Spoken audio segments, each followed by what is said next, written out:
First and foremost, I want people to know that I believe the vaccines are very safe.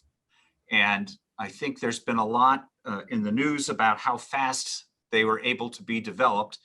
And there are 3 points I wanted to make about that. The first is that, in all honesty, science has been working on vaccines for these kinds of viruses for almost 20 years. So while we've accelerated the progress at the end, it's not that there hasn't been a lot of work done. Secondly, I want to separate the difference between getting something done quickly and getting something done safely, because I believe these were created safely, but there were several reasons why they could be done quickly.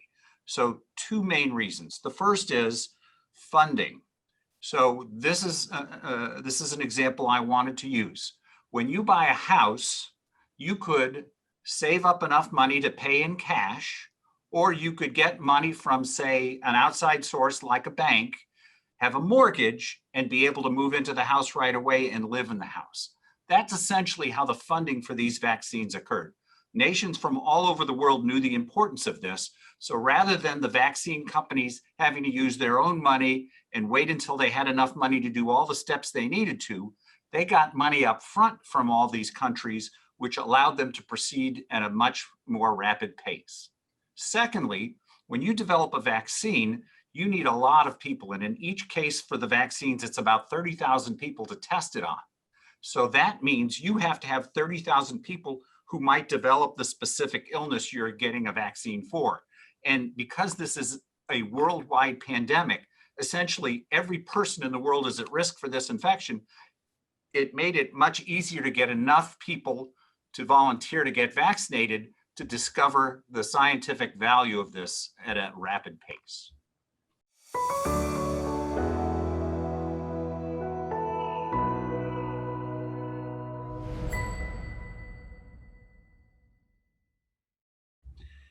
And what they can do is what we've all supposed to have been doing since the very beginning.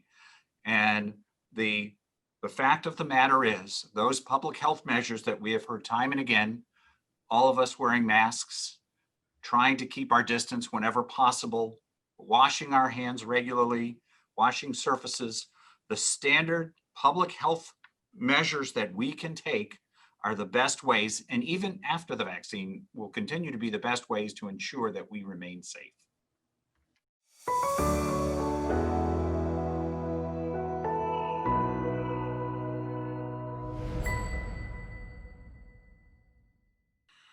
I think, like anything that you look into, and especially from my perspective, from medical issues, you should look at trusted websites to get information. The CDC has very good information, and I would certainly start there. There are other very reputable websites that one can go to in order to look into this more. There's a gentleman, Dr. Osterholm, who's in Minnesota, who has a webpage called CIDRAP. I would look at both of those places because I believe they are very accurate and very scientifically sound.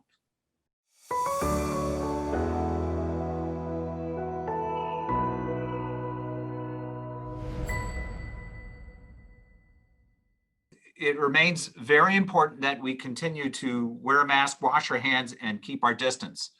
As the vaccinations go to more and more people, there will be less and less people in the population that will be getting sick, and therefore, hopefully, less of an exposure for those who haven't received their vaccinations as of yet. Even after we get our vaccinations, we will continue for some time to wear masks and do these 3 important steps in order to ensure that we have enough vaccinated people to protect all, especially those most at risk for severe consequences from getting this disease.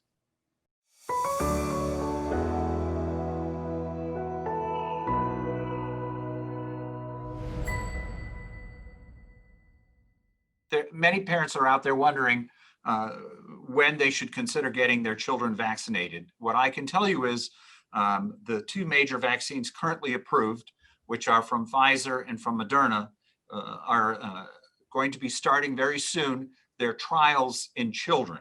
I will tell you that until we have information from those trials, I would hold off on vaccinating my children because children don't always react the same way as adults. So before we move ahead with worrying about vaccinating children, let's get the scientific information back, which I believe will be uh, accomplished in the spring in order to make a good decision.